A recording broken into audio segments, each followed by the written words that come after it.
One. Hello and welcome back to another episode of True Osprey. You are joined by myself and Jake. Jake, how are you doing?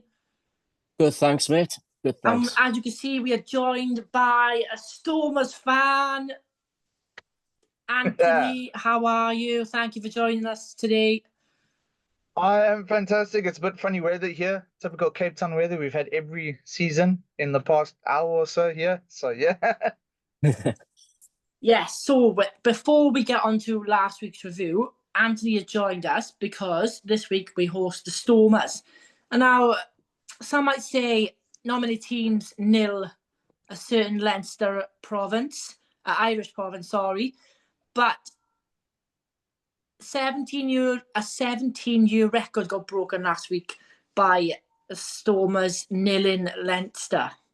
Now then, as a Stormers fan, Anthony, how did that make you feel? I mean, like I was saying before the show, I broke it up into two ways. I'm going to first talk about, as a rugby supporter, I was a bit disappointed the fact that Leinster didn't pitch up. I was expecting more from Leinster, especially being the current champions. I would have expected them to at least start that front foot, show that it isn't a one-hit wonder. Unfortunately, they look like one-hit wonders now. But as a Stormers fan, with the whole transition, I mean, as you can see, the new logo. I mean, here's the old one. This is the new logo. There's been a bit of up and down about it. The fact that we've gone back to Adidas from BLK. There's been some changes. The fact that the equity groups take it over. On that part, it was the right foot forward for us this season. It was great. I was there 6-0 at halftime. I was like, okay, cool. What's going to happen with Leinster the second half? And I think they just left themselves in the changing room. Yeah, we don't normally assume Leinster side to struggle, but last week I think they managed to. I think they were still over in Ireland. I don't think they travelled. Yeah. Yeah. It didn't even look like they pitched up, to be honest. Like I said, the first half was probably their great half. I did see they did a whole bunch of outreach, community outreach stuff. Maybe they left their skills there, or someone played a little black magic in the communities and absorbed the power, pulled their Space Jam on them. There's maybe a glowing rugby ball somewhere in the townships. Yeah. Jake, did you see that game? No, I didn't, but I did. They did the player ratings and that on one of the rugby sites. Yeah. And I've got it on my book right here. Oh, there we are then. Go on then. The front row had all like 8.3. The second rows had 7.5. And the back row had the 6 had 7.5, 8.8. That's Paul de Villiers. Yeah. And who's the number 8 for you? Evan Roos. Yeah, he was outstanding apparently. And their halfbacks had 8s out of 10. Yeah. Their back 3, I heard, were outstanding. That Zaz looks an unbelievable player, by the way. But now you say our back 3. Now, Similani is actually an outside centre, but he was playing fullback. Now, at the game, I could see he was out of position a few times. There was a few times that I was even shouting like, shift right, because there was a wide open a gap on right. Luckily, Pendergrass didn't see that gap. Otherwise, I would have been chipping it there the whole time if I was him. But your forward pack were very dominant, which is very surprising because I thought Leinster's second string were going to give you a bit of an arm wrestle. I couldn't believe that. I mean, yeah, you can look at it. We are missing quite a few players. I mean, we did have Ben Jason Dixon, who hasn't been playing for quite some time. I think the last time he played was last year sometime. Yeah, he's back in them. Yeah, he's back, looking fantastic. JD Schickling is just a workhorse of note at lock. Ruben van Heerden, the last game he played was for the Barbarians against the Springboks. Again, I mean, he was the highest tackler, if I'm not mistaken, last year in the URC. Well, he was definitely the most for the Stormers. Paul de Villiers, I take in, he is a bit of a, for me, he looks a lot like Dion Fourie and Cocker Smith mixed together, which would be nice for us in the future, especially with the Springboks.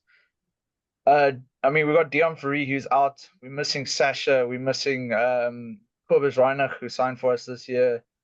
Ungaro was he was fantastic. I haven't always rated him the best. I've always thought he was great. Unfortunately, we lost Paul Devet. It probably would have been a different story if he was playing for us, but he was playing against you guys with the Bulls. So I mean, yes, we are missing a lot of our players have gone out. Got some young blood coming through this year, which is awesome to see. Yeah. Transitional period. Yeah. Well, I mean, this is the whole thing with this logo. They've got a whole plan. I think 2029. I mean, there's the talk about Colby coming back after the 27 World Cup. So I mean, there's a whole plan that they've actually laid out for the Stormers up until I think 2030 or the end of 2029. You're trying to copy Newcastle Red Bull or whatever, new. Yeah. Well, considering half of our team, actually, I think Red Bull is one of the sponsors there because I always see the fridge there. So I mean, it wouldn't be unusual to see. Yeah. At least you know your future. We don't know ours. No, not yet. Oh, I mean, that was going to be my one question to you guys. I mean, Yeah. like, as Welsh, where do you find yourself sitting? I mean, this is the one thing I was saying to someone else today was we were playing against the Ospreys this weekend. I said either they're going to come and try to prove the Union wrong, or that Union chat is going to be sitting at the back of their head, which is going to cause some doubt, which the Stormers being on such a high could pounce on. Yeah. I said it's up for anyone to take. It depends on who pitches up on the day. Well, me and Jay will talk about this more later, but I think last week proved a point because we haven't beaten the Bulls at all, but to score 6 tries against them, to be ahead, to be 2 tries up within 5 minutes, we come out the blocks flying. It was just phenomenal from each and every one of those players. They played for that jersey, the pride of that jersey. Forget what's going on in the background. They focus on the season ahead and what will be. And for a minute, they just are switched on. And Mark Jones, credit to him. They played brilliantly, and I can see us coming out all guns blazing against you lot this week. Yeah, I mean, I have to say, the bit that I have watched in highlights at work and everything like that, Kasende was dangerous under the high ball. Yeah, he always I is. think that, Class player. but playing down here is different to playing up there. Right, Now, because it's altitude, the ball hangs up a lot more, which means you do have a lot more time to get underneath it. Will we see that again this week? I don't know. Now, I'm not trying to cut him out of anything like that, but it's going to be a different high ball game here than it is there. Okay. Yeah. Because, of course, here it's at sea level. I mean, literally outside the stadium is the beach.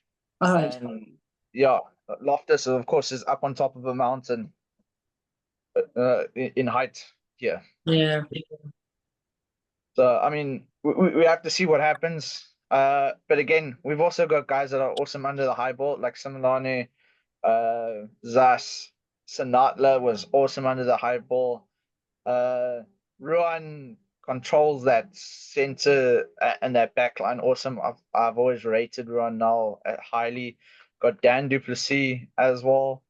I haven't quite seen the team come out yet, but like I said, we've got a bunch of people that are still sitting on the bench who haven't even come in. It's kind of exciting to see what's going to happen. I know the likes of Kyle Smith, who's also in the team, who was also part of the under-20 champions that just won the under-20 championship. He's playing with the under-21 squad right now. So we could see him in a couple of weeks come in. They're obviously just getting him some game time before they push him up. Yeah. Well, I got some stats here from last season. Sasha Vensberg. Feinberg. There he is. Zulu. Pronouncing them already, though. He finished 5th in the all-time kick-in stats with 98 points. Ruben van Heerden. Heerden. Yeah. He had 170 tackles last season, come 20th overall in the URC stats. I'm going to say this wrong now. Yuri Mati. Yuri Matia. Thank I've you. got him he's a 15, isn't he? No, he's a 10, but he can also slot in at 15 if need be, but he's more of a 10. He finished Oh, third last season in the penalties. He had 15 penalties last season. Joseph Dweber, who is no longer a Stormers player. Look at that reaction. I had that stat, and I was like, oh, yeah, he's gonna get upset now. He's with Exeter. He had 112 lineouts, won 9th overall last season in the URC, and Andre Hugo Venter 106. Here's a question. Who is his father and uncle? Sean. I get them mixed up, but the one's Brendan Venter and the other one's there was 2 Venters that both played for Springboks. So both his dad and uncle have played for the Springboks. Right, was he a scrum half? No, the one was a centre, and the other one was a flank. And I think it was his dad who was the coach of Saracens at one stage. Oh, was he? Yeah. Oh, it's okay. We had a Sean Venter, didn't we? Yeah. Played for the And Ospreys. also, I think I could be wrong with this, but I think he's engaged to Russie's daughter. Rassie's a bit of a character, let me say that now. You either love him or hate him. Oh, he's an amazing coach. For me, he's one of the best Springbok coaches ever. Yeah. Sometimes, I sat there looking at, let's talk about this last weekend for the Springboks with Andre Easthuizen on the bench. And I'm like, okay, cool. Does that mean we're putting him at 23 to throw off the Pumas to say, no, he's going to come on as a flanker? Or is he going to come on as a center? Are we now talking about a new dynamic, a 5.5 to a 2.5 split now? Instead of a 5-3-6-2. That guy loves his subs. Like, it's just, he loves that bench. Like, that's why. That's why they compare him to like Sir Alex Ferguson of rugby, because he's just a genius in his head. He just knows how to get it right in the big games. Like the 2 World Cups he's won have been like remarkable. Like the last World Cup he won, the block wasn't playing very well. So what does he do? He drops in the block and he puts in what's his name? Andre Pollard. Yeah, and that's how he's so good at these big moments. And I reckon But have you paid attention to what he's done as well? So no. If you pay attention to Deon Foury's career, when I started watching Stormers and everything, Deon Foury came on as a hooker, who then moved to flanker.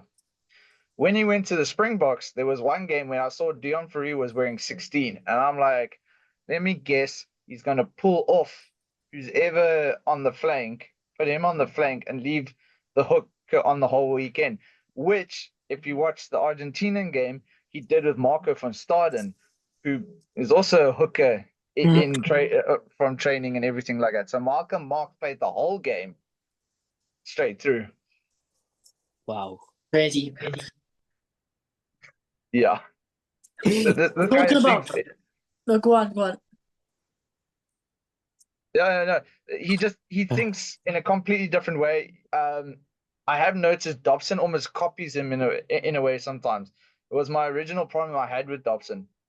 Dobson, after the 2019 World Cup, he started throwing 6-2 splits in the Stormers. And I'm like, why are you throwing 6-2 splits where our backs weren't strong enough at that point? Now we're at the point where we have backs that are strong enough. I'm okay with the 6-2 split or 7-1 split in that regards. Yeah. Oh.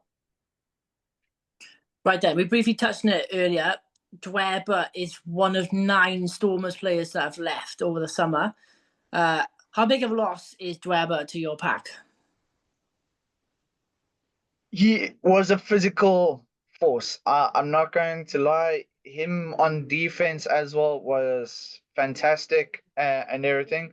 However, I do have faith in our first two selections of Andre Hugo Fenter and JJ Kotze. I mean, those two guys still young in their own right, still awesome players. I just love JJ Kotze. He has no other emotion but the stoic face whenever he's on the field. Uh, but if you meet him off the field, he's the friendliest guy you'll ever meet. Andre Hugo Fenter as well wears his heart in his sleeve. I mean, as it says, it's got the Cape Town. Those guys play for Cape Town. In fact, anybody who puts on the hoops plays for Cape Town. It's the number one priority. Yeah. So like I said, 9 out. I picked up some, obviously, wherever we touched upon. Dave Ewers is gone. Manny LeBoc, I got written down here. Ben Loader. Brock Harris, obviously retired. But he brought 10 players in. Ruan Ackerman from Gloucester. Alex... That was a shock. He's a fantastic player, he is. No, I'm not denying that. But there was rumors of his father, Johan Ackerman, going to the up north. And I was like, okay, cool. So obviously Ruan's going to follow him because Johan started off at Lions. Ruan played for Lions. Johan went up to Gloucester. Ruan went up to Gloucester. Johan left. He stayed at Gloucester. And I was like, okay, cool. So obviously waiting for when his dad gets a proper position and then he's going to follow. However, apparently he'd been hounding Dobson for the past 3 years, phoning, I want to play for you, I want to play for you, I want to play for you. And Dobson, not realizing who exactly he was, finally said, yeah, okay, cool, we need a flanker, come. Wow. And then realizing, oh, wait, Johan Ackermans. So when we play against the Bulls, it's going to be fun, father versus son. Yeah. Nothing being that is. That'll be a good game. Yeah, and it seems to be a trend this year. If it's your debut game and you're ranking 20, you score a try. Oh, okay. Because one of the province players this year, a 19-year-old guy, fantastic player, he wore the number 20 for the province team and scored a try in his debut game. And now Rowan Ackerman, as I was saying to the guy today in the gym, I was like, yeah, you and Rowan have a common thing now. If you wear the number 20 and it's your debut game, you're going to score a try. So let's just hope that carries on. We'll just keep bringing debuts in and just put them at number 20 and score tries. A bit of superstition going on there at Stormers then. With the number 20. Yeah. Everybody just wear number 20. Or 20 is just your lucky number. Yeah. One or the other. We'll see. Yeah. Jake, is there anything you want to ask our guest this evening regarding the Stormers game ahead of the week, ahead of Friday? Where do you think you'll target the Ospreys? The thing is, a South African will always say the forwards, but we also do have exciting backlines. So obviously it's going to be a case of trying to draw your guys in and then shooting it out wide to the guys like us and Sanatla. I mean, Sanatla, he played great, but that wasn't him at his best this past weekend. He can still create something out of nothing. That sevens of him comes in. He can be a nuisance at the rucks as well because of the sevens background. So we'll have to see it, but I think it's going to be mainly in the middle and then it's going to spread out. And I think it's going to go both ways because you guys are obviously going to go, you need to bring in those forwards. You're going to have to try and attract the likes of a Paul de Villiers, BJ Dixon and Roos to make sure that once they're out, it gives you more free. But we got the thing is our guys are now coming in stronger. Just watching them on Friday that happened. Nitling for sure. I mean, freaking fantastic play he is. I mean, when he first came on underneath the likes of Brock Harris, Kitshoff, Malhaber, he understudied those guys to the point he can play one or three. I mean, he's a fantastic player. It's going to be hard. Scrumming, you guys can't give us anything. It's been raining today. Tomorrow is a little bit cool, but Friday is going to be warm, so it's probably not going to be so much moisture in the air. However, if the wind blows it right, you're going to get the sea air, which is going to bring moisture in. So we're going to have to see what happens. Yeah. How highly do you rate Tom Botha? Water. Yeah. Yeah. Uh, he seems okay, but I mean, the thing is, South African scrummers are probably the best scrummers in the world, and that's unfortunately probably a bit biased from my side. Um, we're gonna have to see how that goes. He looked all right, but I mean, also he was going up probably not the top front row from the Bulls because most of those guys were also with the Springboks. I mean, that's another thing you guys have to take in consideration this past week, because a lot of those guys aren't actually in the team; they're still with the Springboks. And yeah, but he seems pretty solid. I'm not gonna take that away from him. He does look solid. He looks like he can get down and dirty in the process. Yeah. Right then, we're going to ask you a couple of questions that we have come up with. We've covered this one. Thoughts on last week's game? We've really covered that. Which Stormers players impressed you out from last week? From the way Mattia controlled the back line and the play was fantastic. Russ, I'm always a little bit worried about him because he can be a bit hot-headed, but he was the perfect hot-headed on Friday. The youngster that came on, Ollie Reed, he he was holding up. He gave away a few scrum penalties in the second half, but I mean, the kid's only 19 as well, going up against guys that have been playing for years and years. But he looked like he held up his end. Um, Dixon and Ruben van Heerden as well came in and just made big hits from get go. So I mean, it's kind of hard to identify one person. It was just a complete team thing. Ruan Nal also had that team perfectly eating out of the palm of his hand as a leader. Yeah.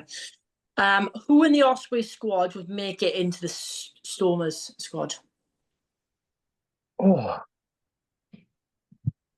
I think because we need fetches, we'll take Morgan. So Morgan, if you listen to this and your contract is up at the end of the season, you can come.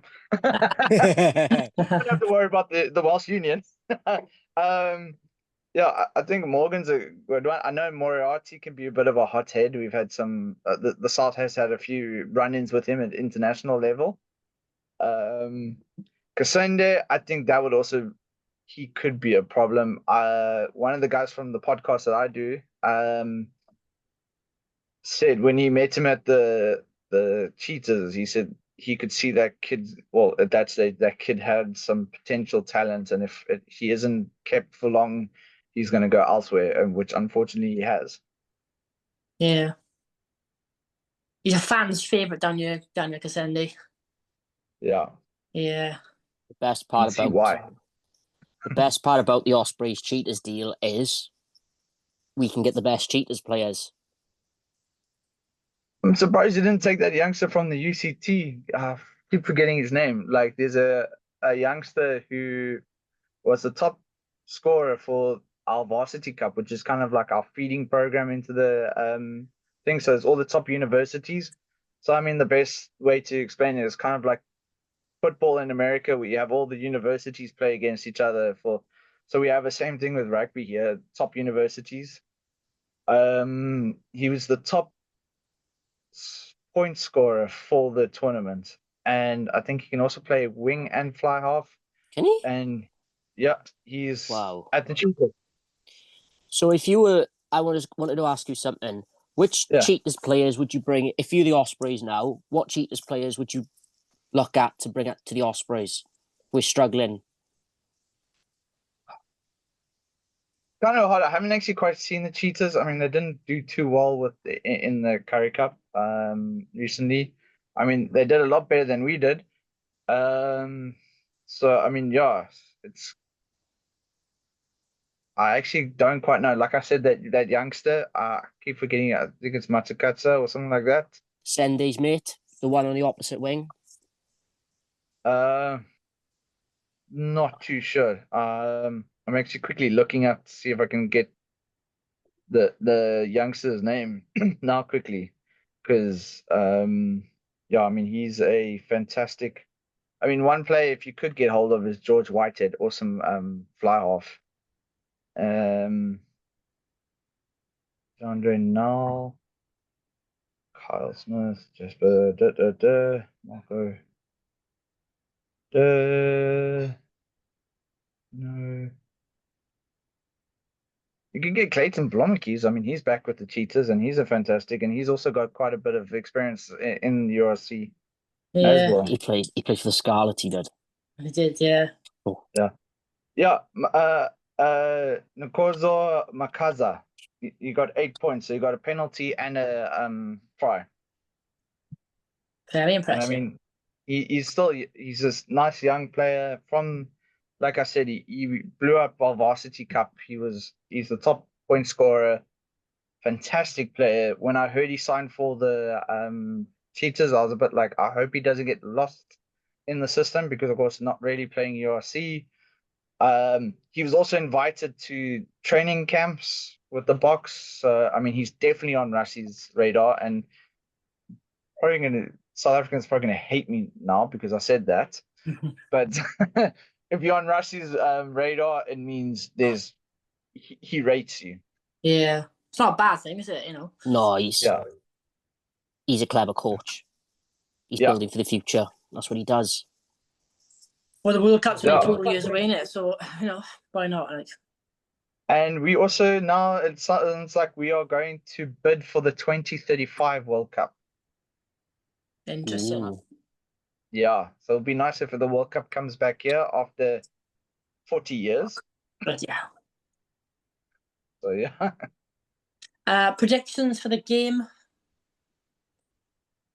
My heart telling me I have to go with the Stormers, but I'm probably going to say it's going to be a closer game. It's probably going to be between 3-7, so let's say 5 points difference.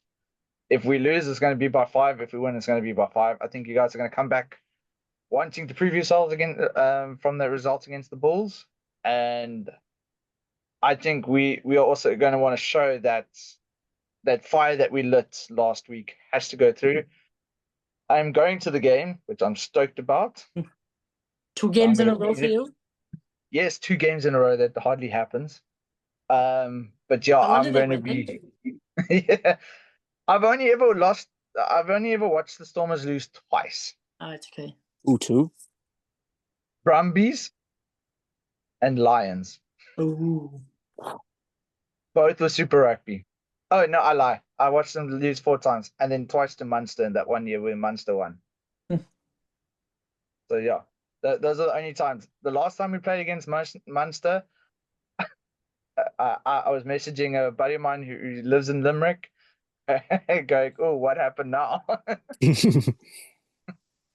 So yeah, If Stormers win now, it's it's you, and then when you start not going, they start losing. It's you. It is.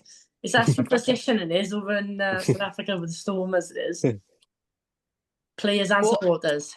I think it was Jean de Villiers said. He said, as a professional player in South Africa, it's very dangerous because one, if the Stormers win, everybody has a good week. But then if it's international and the Springboks win, everybody has a good week. But if they lose, everybody has a bad week. Ouch. Yeah, no, trust me, my wife hates being around me when the Stormers lose and everything like that. And she's like, you can't let the game affect you. It's just a game. And I'm like, no, it's a lifestyle. Yeah, Jake, your predictions for the weekend? Stormers, Ospreys. I'm going to say Ospreys, but I'm going to say Ospreys 27, Stormers 15. Ooh. Now, I hate giving predictions. I'm not gonna say who I'm gonna say. All I'm gonna say is there's gonna be a 3-point margin in it. That's all I'm gonna say. Because I reckon the boys from last week are gonna come out of blocks flying. The blocks. See what I did there? Look with the blocks. Oh, but no, it's gonna be a close game. I reckon. Well, like me and you were talking about earlier, Anthony. You could go 2 out of 2, but tell the listeners what you told me before we started recording about you going 2 out of 2. Yeah, no, 2 out of 2 games in a row. That never really happens. Yeah, and you don't Um, fancy being top of the league, do you? yeah, that also, like, we could be at the top of the league, but I do not want to be at the top at the end. Uh, like I said, the past 4 seasons, who's ever been first has never won. 2 of those were Leinster, one was Munster, and then I can't remember who was last year. But yeah, who's ever at the top never wins. And we're gonna end with one more question for yourself. Where do you think the Stormers will finish in the URC and in Europe this season? Europe, I think everybody from Europe's going to probably hate what I'm going to say, but I don't think we're going to go. We're going to get into the playoffs like we always do, and then that's pretty much it. And that's where all the complaints come in. That no, we don't take it too seriously. No, we just rest our players better. That's why we have 4 World Cups, 9 overall out of all of them. The South rest their players a lot better. As for the log, I do see us making it off into the playoffs. I think we're going to be at least 6, maybe 5. That's a comfortable position, and especially the ones where you're most likely going to win the season. And if we carry on playing the way we did when we're on fire, it's going to be a great season for us. Yeah, I wrote some of your European games. You got Bayonne, La Rochelle, Harlequins, and Leicester Tigers. You know, they're not easy games for you, are they? And the problem with Bayonne, what you need to realize is, if I'm not mistaken, they got Herschel Yankees right now, who came from the Stormers. So it's pretty much they got a secret weapon right there. Yeah. So yeah, I mean that's unfortunate. Leicester Tigers, great team. Powerful team. Powerful. I mean that's actually where Yuri Matia actually came in last year. Was actually in that first game against them, and I watched him there, and I could see it was his first game. His BMT was fantastic. Unfortunately, we lost that game, but as I said, yeah, we lost that game, but you know what? I was actually very proud of the team, and I was proud of that guy, that youngster. And I mean, he's taken leaps and bounds since then. He's definitely my selection, or he's always in my team right now. When Sasha comes back in December, I think it's going to be really exciting to watch, especially with the Chris Swart from the Pumas, who's on loan with us to cover fly off for this tournament. I think it's going to be great, especially with the likes of Kobus Reinach also coming in. It's going to be Great signing, fantastic. Yeah, I think it's great. I can't wait to see a game with Reinach playing. It's going to be fantastic. I think the combination of Reinach and Sasha is phenomenal. I think it's probably the best combination that we have right now with the box as well. Hopefully Sasha doesn't get injured as much. I do think we need to rotate him a bit because he is still young. Not throw him so much game time. Let him slowly but surely build and toughen up a bit. But yes, he is phenomenal. I think what he did against Argentina this past weekend was exciting, and for me, that excites me and it scares me as well, because then people are going to put too much pressure on him. I think we should take the pressure off him still when he's young. Have them swapping around. Like I said, Chris Swart as well coming in, who's a lot older and can actually take on that a little bit more. Let him take a little bit more responsibility and let those youngsters actually mature a bit more. Yeah. Do you think they can get out to the group in Europe? Do you think last 16 quarter final? Would you take that? Yeah, I mean, I think we've done it every single time. If I'm not no, we missed out last year. Yeah. That's right. That was the first one. But I mean, we put up a good fight. I mean, we've beaten La Rochelle at home. Sales Sharks always keep Tom Curry away from us because they know we're going to destroy Tom Curry verbally as soon as he comes on, since he made that comment about Bongi at the World Cup.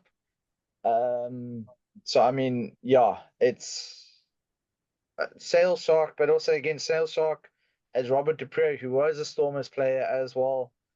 Um, yeah, I think half of the sales team that's there right now has come from Cape Town or played Really? for the Stormers. I mean, the captain now is Ernst van Rijn, who was a Stormers player like last year. So yeah, Crazy. Well, enjoy Friday night and not too much because you're not going to win, but there you go. But yeah, thank you so much for coming on. We'll see you again. Take care and enjoy Friday. Take care, mate. yeah. Nice Cheers. to I'll meet send you. you guys some Cheers. pictures as well from there, from where I'm sitting. Yeah. Cheers. All Take right. care. Cheers. Cheers, Have take a good care. one. Thank you. Bye. Bye-bye. Right then, and then there was two of us. So then, Jake, very good guest that was, wasn't it? Oh, Anthony, it was thank brilliant. you. Yeah. It's nice to have some other fan interaction come on and, hear their side and bring that kind of energy to the podcast. Now then, let's go back to last week then. Ospreys Bulls, 53-40 in the end. 6 tries scored, bonus point, 1 bonus point in the bag. 50th cap for James Ratty off the bench. Jake, tell us your thoughts and the listeners' thoughts of that game last week. I thought we played really well. In attack, we were electrifying. The scrum struggled in the first half, but as soon as Steph Thomas, who I'm not the biggest fan of, he impressed me when he came on. Reece Henry, the scrum showed up a bit, and we started to give him a bit of problems. But our backs were amazing. Like Phil Socken, I think, what happened to him? He was outstanding. His stepping ability. Big season for him, like we mentioned in previous episodes. Big season for him, and he proved it. Our back three is up there as one of the best in the league, I think. Centre partnership as well. Where does Owen Watkin come in? And Boshoff. I know he's a world class centre, but bloody hell. Keelan Jars scored 2 tries. Morgan Morse crossed the line. Kieran Williams had a phenomenal game. 2 tries for him. Jack Ross also scored as well. Just, that 1-23 last week was phenomenal. It was, and it's given me hope now that if we play like that against Stormers, there's no reason why we can't go there and win. Yeah, why can't? Well, yeah, there's no. Well, if we come out the blocks in every single game, then teams will be like, well, where this Osprey team be? I think, Mark Jones towards the end of last season, we've seen his style of rugby from what we seen with Toby and more of attacking, and it's taken that while for the boys to adjust to Mark's philosophy. I can't speak philosophy, and to be 2 tries up inside 5 minutes was like, wow. I was in the gym looking at the phone, and I was like this, yeah, yes. I was shouting. I was like, and one of my mates was like, what are you shouting about? I was like, oh, the Ospreys are playing. Oh, how are they doing? They're winning 12-0. Yeah. Get in there. Crazy. Yeah, there's no. I don't think there is no reason why we can't be positive and going to this game on the weekend. I know they nilled Leinster, which Leinster hasn't happened to Leinster in 28 years. But like Anthony was saying, if they're gonna go there with nothing, pitch up with nothing, then they're there to be overturned. So I don't think Leinster are going to be that good this year. I've got a prediction about that. Well, keep that prediction for later. Yeah. Down the line when we get Leinster in the league, because right then. Before we move on to other things, who is your starting 15 for the Stormers, and would you change anything from last week? I've gone Garrett Tom, Derry Lake, Reece Henry, Reece Davis, Fender, Moriarty, Deves, Morgan Morse, Ruben, Dan Edwards, Giles, Kieran Williams, Soccer Thinkwer, The Postman, Walsh, even Daniel, Gavin Phillips, Tom Botha, James Ratty, Hugh Sutton. I had a question mark. Kieran Hardy, or I go 6-2 split and put Quillem Evans in. Right, okay. I go Watkin, and then I go Houston. Yeah, hi.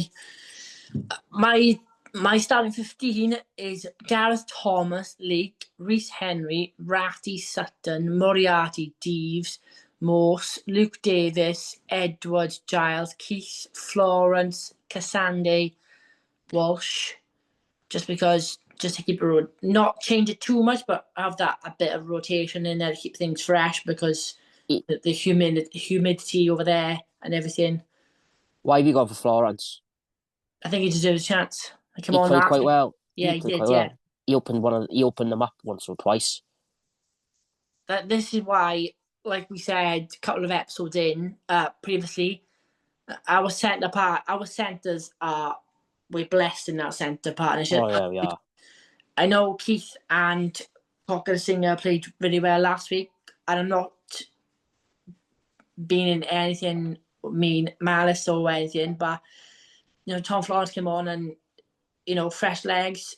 I put Cocker Singer. I think the same 15 will probably start, minus like one or two, but places are always up for grabs. If you have a good game, then you should be rewarded for that. But at the end of the day, they're all youngsters, and it's an exciting team, and you got to keep fighting for that place because no one's place is safe. Well, that's why Key Williams re-signed. He said there's exciting times. We've got an exciting squad, an ambitious squad. So he said, what he said in his interview, I can't remember word for word, but he said something exciting's building this season. So yeah. So we'll have to wait and see what he means by that. But yeah, it's an exciting time for the Ospreys. It's always an exciting time because you don't know what happens week in, week out, especially with a certain union. But there you go, we'll delve into that. Have you got any stats then for the Stormers game then? Right. Last year, they finished 5th in the URC. The results to the quarterfinals was pretty good. They beat Scarlets 29-17 at Park Scarlets. They got a losing bonus point at Ulster 38-34. They beat Connaught 34-29. They beat Benetton 36-13. 48-2019 against the Dragons. Then they battered Cardiff. Well, they didn't batter Cardiff. They've got 34-24. And then in the quarterfinal, they lost 36-18 to Glasgow. Ooh. They're always up there, and they, Stormers. Yeah, I think they're going to be dark horses this year. My player to watch is Evan Roos. He's a phenomenal player. Do you remember a couple of years ago when we beat them out in South Africa and Morgan Morris tried to get him and he just burst away from him with accelerant? Yeah. That's what he's capable of. He's just... Yeah. But they're blessed, aren't they? They are, yeah. Ridiculous squad. The bomb squad. Before we end things tonight, tomorrow night, I am off to watch Swansea RFC's first home game at their temporary ground in Downvant. They're playing Newport. Now, last week, they played Newport and they won 42 points to 40. What a game that was. Watch the highlights. Yeah, and I did. It was amazing. And I'm going to jinx this now, but hopefully it's an entertaining game tomorrow night because some Ospreys youngsters in that squad as well, and that's what the SRC is all about. How many of them do you think will get into the Ospreys 23 soon? But in the next year or two, Cam Jones definitely. Well, I think they all will, to be honest. I can't see why not. I think 2 might this year. What? Cornelius and Edwards might get in. Yeah, I think he needs more game time personally. I think he's still young, and so give him a chance. Yeah, but yeah.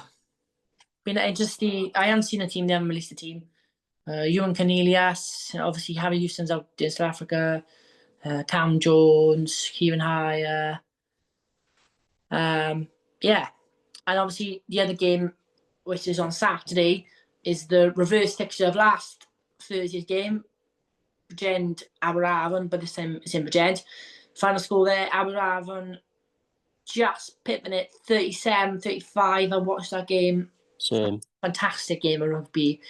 They say the SRC is not up to standard, then, you know. It is. You had, was it Ebervale beating Cardiff by like 60 points? I couldn't believe that. That was like, I was like, wow, and you want to get rid of all the pathways and destroy it.